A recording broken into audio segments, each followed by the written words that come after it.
Hello and welcome to the Legislative Report. I'm Laurie Bull. On last month's program, we discussed the state budget as we were nearing toward its completion. Now the budget has been passed, and here to tell us about what is in this year's fiscal year budget, it is Representative Warren Kampf from the 157th District in Chester and Montgomery counties. Welcome to the program. Hi, Laurie. And for the third year in a row now, we have passed an on-time budget here in Harrisburg. What's the importance of making sure we hit that deadline? What does that mean for communities and school districts?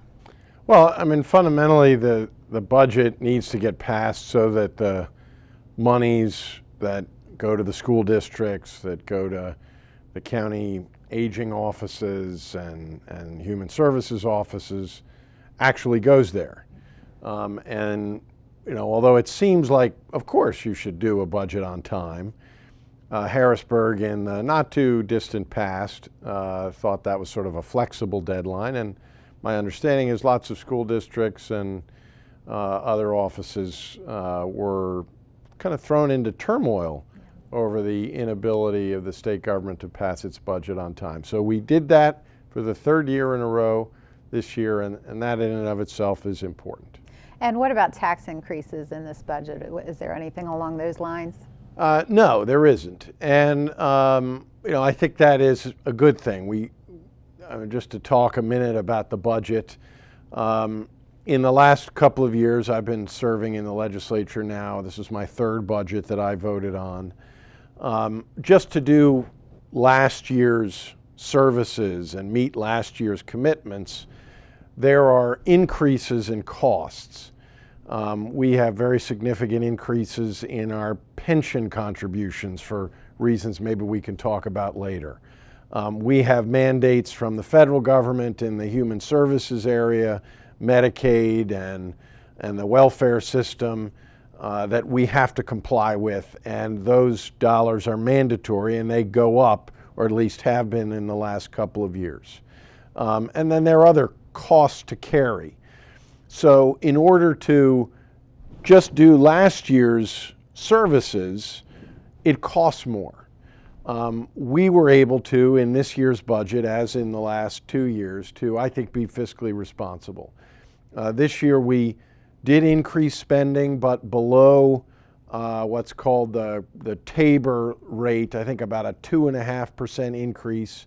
And because we did that, we believe, as we have in the last 2 years, that the revenue we will bring in from our existing tax base, no new tax increases, our existing tax base will be sufficient to meet those expense obligations that we've put into the budget.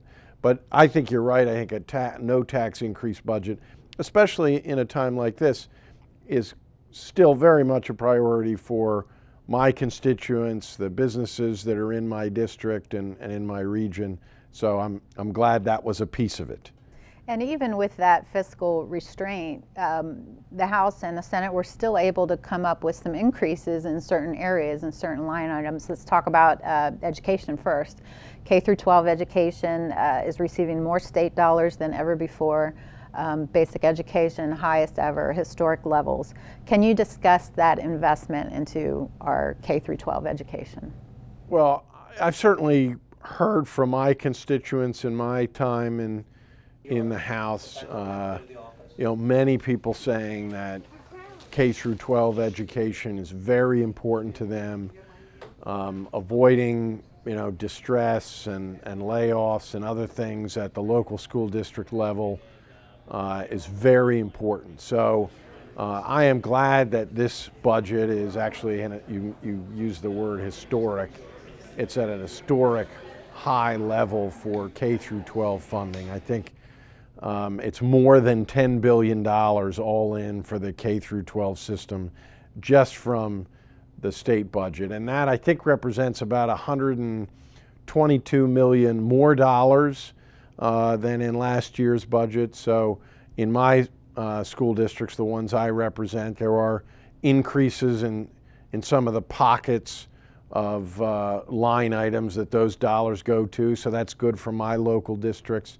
But it's also generally good for the K through 12 system. It's not just about the money, though. Of course, we have to make sure that at the school district level and in human services generally that the government is doing a good job using those dollars efficiently. But I think that's a highlight. And there's some other kind of unpacking that number. There's some other positive pieces. We put more dollars into Head Start, into pre-K counts, sort of focusing on the littlest ones, and trying to give them a leg up, especially those who are disadvantaged. And we also put additional dollars into early intervention. These are children who might have some learning disabilities that appear between the ages of 3 and 5. So even those sort of smaller parts of that education budget, there's some good news for folks. In addition, in the education sector, there seems to be an emphasis on preparing our students for jobs in the trades. Penn State received additional money for the College of Technology. There's an additional $3 million, I believe, in grants that are available to career and technical schools to purchase new equipment so they can keep up with the times and keep their students up with the times. Community colleges, which often help with jobs in the trades, they're also receiving some additional money. What do these allocations say about the type of job climate that we have now and the type of jobs that are out there? Well, the folks that I talk to who are employers in my region are often talking about the need for proper training for today's economy, today's job. And that's independent of whether there is job growth in the Commonwealth. The community colleges, the technical schools in Downingtown, we now have a magnet school outside of my district, but in the immediate vicinity, a magnet school for science, technology, engineering, mathematics. And these are the sorts of things that to many employers and to many parents and the students are important to get them ready for life after school. People should know that by putting more dollars into these programs in the state budget, that the state government and the General Assembly are aware of this need, aware of this focus out there in the private sector and among our constituents, and we're responding to it. Likewise, you had a success recently. One of your bills that you co-sponsored with Representative Joe Hackett became law. It is now law, and that's the Innovate PA program, and that's related to what we're talking about. Can you explain what that program will do? It is. So it's really about kind of technology jobs and life sciences jobs. And there are many of those in the region where I live and in the district that I represent. We have long here in Pennsylvania a program called the Ben Franklin Partnerships. I think it's probably about 30 years old by now, and there are 4 Ben Franklins around the state. There's one in southeastern Pennsylvania. And these are sort of public-private partnerships that vet entrepreneurs' business plans. An entrepreneur comes to the Ben Franklin organization and says, I've got a great idea, I've got a business plan, I need some resources, I need some help setting up my business, I need some investment. And the Ben Franklins, using resources in the past from the state, have provided some investment, usually taking a kind of a loan interest or a mortgage interest in the company, and maybe sometimes an equity interest. If the investment pays off, there will be returns back to the Ben Franklins. But it's to sort of help out the tech or the life sciences sector, which has been such a big part of turning Pennsylvania into a much more diverse economy. In the old days, it was manufacturing exclusively and natural resources. Our economy is much different today, much more diverse, and that's important. The Ben Franklins have been a part of this. So Innovate Pennsylvania, Joe Hackett and I sponsored this legislation. The governor signed it into law as part of the tax code just about 3 weeks ago. It puts more dollars, about $100 million statewide, into the Ben Franklins, into the 4 Ben Franklins, and then also the life sciences greenhouses, which are really the same thing as the Ben Franklins, but just in the life sciences sector. And this money comes through tax credits that are given to insurers, insurance companies. They essentially pay in their future tax liability 3 or 4 years down the road. Right now, we think we'll, in this process, a tax credit auction, we'll probably generate about $75 million. And the idea is to get that out to the Bens that have been doing such a good job. And then that's good for the economy, for job creation. Pennsylvania in the last 3 or 4 years has been doing a pretty good job at creating new jobs. I think since 2009, we're net 205,000 new jobs. Since 2010, net 175,000 new jobs. The last couple of months, kind of May and June of 2013, we've had some good month-over-month job creation numbers. But the economy is still not strong in the country. The growth rate is not strong, and I think we have to do as much as we possibly can. Innovate PA is a piece of that, and other states are doing things like Innovate PA, so we've got to be there with them. Yes, and you mentioned that that was passed in the tax code. Are there other tax measures that occurred in the budget process that you wanted to mention that maybe would relate to job creation or just helping businesses stay afloat? Right. Well, I campaigned when I first ran for this office in 2010 on the idea that Pennsylvania needed to get more job friendly. You know, in a lot of rankings compared to our sister states, we're very far down the list in terms of how we treat our job sector, the burdens we place on in terms of taxes, but not just taxes, regulations, and other rules that are maybe not in existence in other states. The tax reform that we did in the last couple of years, but also in this tax code, we made it easier for startup businesses to carry forward their initial losses against future revenues. We tightened up what's called the kind of Delaware holding company rules, so that a company that might be doing tax avoidance here in Pennsylvania by setting something up, a holding company elsewhere, we tightened those rules up. We also made it no inheritance tax anymore as of a couple of weeks ago. If in between family members in a closely held family business you want to pass assets on, no inheritance tax on that particular transaction. That's very important in the job sector all around the state. So we've done some good things to continue to chip away and make Pennsylvania more job friendly, even as recently as 2 weeks ago. Well, before we take a break, let's hit one more area of the budget. The Health and Human Services category. We had some waiting lists. We have some waiting lists for certain services. Some money was put toward that. Can you talk about those waiting lists?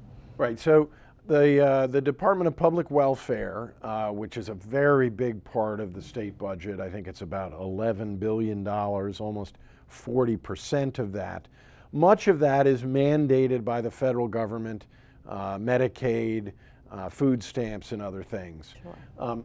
One area where we have a lot of responsibility as the state is for people with intellectual disabilities, not just youngsters, but also those who are adults. And there is a waiting list to get those services. I think a few years ago it was estimated to be about 15,000 individuals waiting to receive those services. And over the last couple of years, the budget has, in each successive year, and this year is no different, I think the new number is about $20 million more dollars overall, is to try to bring down that waiting list and get more people in that particular category the services that they need. It's not just about the dollars again, it's also about making sure that the regulations that apply to the nonprofits that actually provide the services are fair and make sense, and that's going on at the same time, and I've been kind of a part of that as well in some measure, but I think that's good news. That waiting list coming down is an important priority to have. Well, we're going to take a quick break right now, and when we come back, we'll talk about some of the things that we'll be looking at in the fall, some issues that are coming up in the fall. And let's take that quick break right now. Legislative Report will return in just a moment.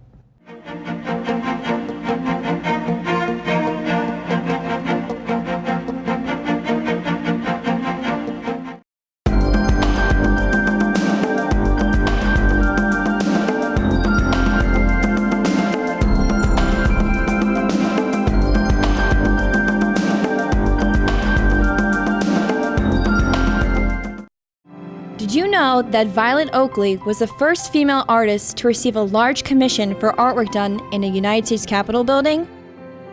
In 1902, Joseph Houston, designer and architect for the 3rd Harrisburg Capitol building, commissioned Violet Oakley to paint murals for the governor's reception room. He believed that Oakley's contribution would add interest to the building and act as an encouragement of women of the state. Prior to beginning her work for the Capitol, Oakley set out to England to conduct research for her murals. Upon return, she decided to center her artwork on William Penn and the founding of Pennsylvania. Oakley made sure that Penn's ideals of justice and peace could be seen throughout her work.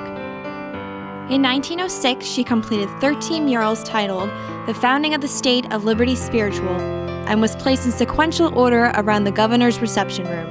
These murals were some of the first to be installed in the Capitol. When Edwin Austin Abbey, another artist for the Capitol, died in 1911, Oakley was offered another opportunity to create murals for the unfinished Senate and Supreme Court chambers. Her work on the Senate murals, including International Understanding, was completed by 1919. Oakley then completed the Supreme Court murals, including the Divine Law, by 1927. Oakley is said to be the principal artist for the Capitol, with a total of 43 murals on display. She remains one of the greatest muralists in the United States. Now you know. Welcome back to Legislative Report. We've been discussing the state budget that was recently passed, and we're going to hit one more issue before we move on to other topics. What was done in the area of environmental protection and conservation efforts? So DEP, the Department of Environmental Protection, over the last several years, I think going back 4 or 5 years, was either level funded or there were some reductions in their line items, just like there have been in many, many line items. This year, however, we bumped up DEP, and we also put more dollars into the county conservation districts, which are often engaged in projects county by county that are helpful to, for stormwater, for pollutants, all sorts of things. So we have that as a priority, and that's in some way connected, people should know, to the impact fee that we imposed in Act 13 2 years ago on the Marcellus shale drilling industry. Some of those dollars are giving relief to the general fund, so that dollars from the general fund can go to other things that are a priority, and also some of those dollars from the impact fee are going directly to benefit our environment. So even though your community doesn't have shale and shale drilling, you're getting some benefits from that money in that tax revenue. Right, and I often hear that from my constituents, that a fee or a tax needs to be imposed on them, and it's important to know that we did that. That was a compromise among many different legislators and the governor's office, and we're also imposing corporate taxes on them and individual taxes, so we are receiving revenue and it's benefiting everyone. Changing our focus a little bit, there were 3 large issues that were being considered kind of in conjunction with the budget. All 3 have been pushed off to a later date. Pension reform, liquor privatization, and the third one being transportation. I guess we can take a moment to talk about each one and give your constituents a status report as to where we stand. The House did pass a liquor privatization bill and sent that over to the Senate, but things changed dramatically at that point. Can you update us there? Right, so the House back in March passed, I think, a true liquor privatization bill, had a timetable essentially for closing down the state stores. We're also currently the wholesaler in Pennsylvania for wine and spirits, and that was also slated to be shut down under the legislation. And then private licenses would have been available for selling liquor and wine and potentially putting beer under the same roof. If you could acquire a beer distributor's license from an existing licensee, putting some wine in the grocery stores for a fee, really giving consumer choice and access. It's over in the Senate. The Senate has made some significant changes to it. Some good, some not so good in my opinion, but we'll see what happens in the fall. This system has been around for 80 years. We did something historic in March, and I'm hopeful, and we'll leave it at that. Okay. And then let's move on to the pension system, something that you've been working on and working with very closely. The State Government Committee did have a hearing on one of your proposals. Would you discuss that? Right. So I've had now in this second term, I reintroduced legislation I had last term as well. And it basically creates a defined contribution plan. Some people think of that as a 401k plan, but there's a reason why I call it a defined contribution plan for all new or future hires who work for state government or who work for the school districts. There are plenty of reasons for that. One certainly is that in the private sector, most people in my district and around the state are in a defined contribution plan, not in an old style pension. And frankly, the state has not been able to manage that system very well, and we're significantly underfunded. Actually, our bond rating, sort of the grading of how we're doing fiscally, was downgraded recently, last couple of weeks, by Fitch and Moody's. And I think last year we were actually downgraded. Our bonds are still, fairly highly rated compared to others, but it's not a good sign, and it means we need to get something done. The State Government Committee in the House passed my legislation, so it is ripe for voting on the House floor. Same kind of thing happened in the Senate in June as well. So I hope that we do something in the fall on this subject. I think we are rapidly approaching the point where we're not going to have any good choices. And then the third large issue was transportation funding. We've got bridges that need fixed. We've got roads that are maybe too small for the numbers of cars that are on them, and roads that need fixed as well. What are some of the proposals out there, and where do we stand on that? So here's the issue, Lori. We have an underfunding of our transportation problem, again, or transportation needs. Again, for a lot of reasons, mainly historic. But some put it at as much as $4.5 billion a year more that is needed to, pave the roads, fix the 4,000 structurally not great bridges. We've got aging mass transit infrastructure that everybody knows about in my area. So there is certainly a need there. The proposals that are currently on the table involve new revenue. Not $4.5 billion worth, but anywhere between $2 and $2.5 billion. New revenue in these proposals includes largely something called uncapping the oil company franchise tax. The question for my constituents, I think, is are they willing to pay more at the pump? And how much more, if we uncap that, will they have to pay? There's a projection that over 5 years could be as much as 25 or 30 cents in additional gas taxes per gallon at the pump. I want my constituents to contact me, 610-251-2876, Kampf at pahousegop.com, and let me know what they think. We certainly have infrastructure and road issues, but we're also still in a difficult time, and the proportion of potentially increasing prices at the pump is something people have to tell me about. And if they have another idea, I'd love to hear it.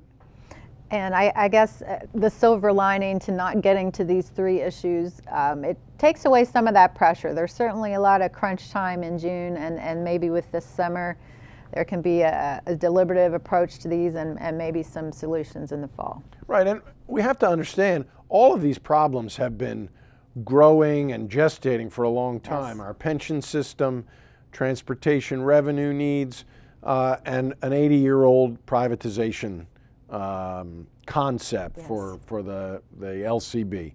So they weren't created in a couple of months, and they probably won't be solved in a couple of months.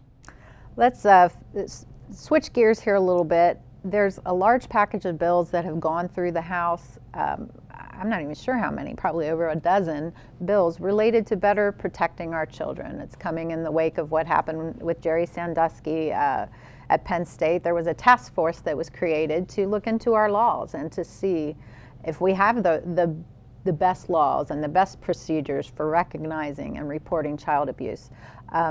What types of proposals have worked their way through, and what do you see as promising there? And I just want to emphasize that point you made in your question fundamentally.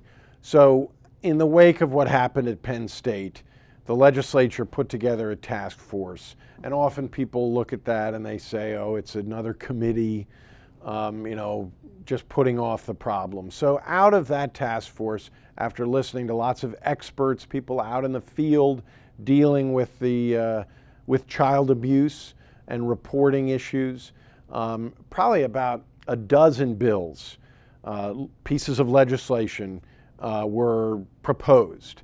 And those were all voted on by the House. Many of them were also voted on by the Senate and passed. And so now we're sort of in the process of figuring out precisely which ones and in what form should make it to the governor's desk. But some of them include expanding the definition in the law of child abuse, stiffening or tightening the penalties, increasing educational requirements for people who are in contact with children of tender years. So, very important things that can make our system of recognizing child abuse, reporting it, and prosecuting it, and ultimately with the goal of eliminating it, much easier. One of the bills talked about the so-called mandated reporters, people that are required to report if they suspect or see a sign. That could be a teacher, physicians, those types of people. But really, it's really responsibility of all of us, is it not, to be on the lookout and to educate ourselves? Well, I think that is true, but there is specialized training available, and not all of the people who come in contact with children in their workplace are required to have exactly the same training as, say, a grammar school teacher or a psychologist. So we're trying to make that a little more uniform so that people can recognize it and recognize signs that maybe a layperson doesn't see quite as easily. Well, on that note, we'll wrap up our show here. We're running out of time very quickly, but thank you so much for the updates for your constituents. And again, it's important that they contact you, especially in regards to the idea of paying more at the pump and whether or not they're for or against that. So that is all the time that we have for today's program. Again, if you have any questions about what you've seen today, please contact Representative Kampf. His contact information will be shown just in 1 minute here. And thanks again for watching, and join us next time for Legislative Report.